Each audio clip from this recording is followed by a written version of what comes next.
आज हम पढ़ेंगे अ से अनार, आ से आम,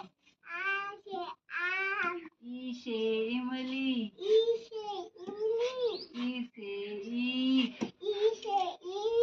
ऊ से उल्लू,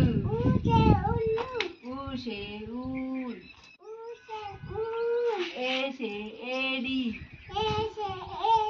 आई से ऐनक, ओ से ओखली, औ से औरत, अंग से अंगूर, अंगूर खाता, क से कबूतर, ख से खरगोश, ग से गमला, घ से घड़ी, न खाली, च से चम्मच, छ से सकरी, ज से जहाज, झ से झंडा, न खाली,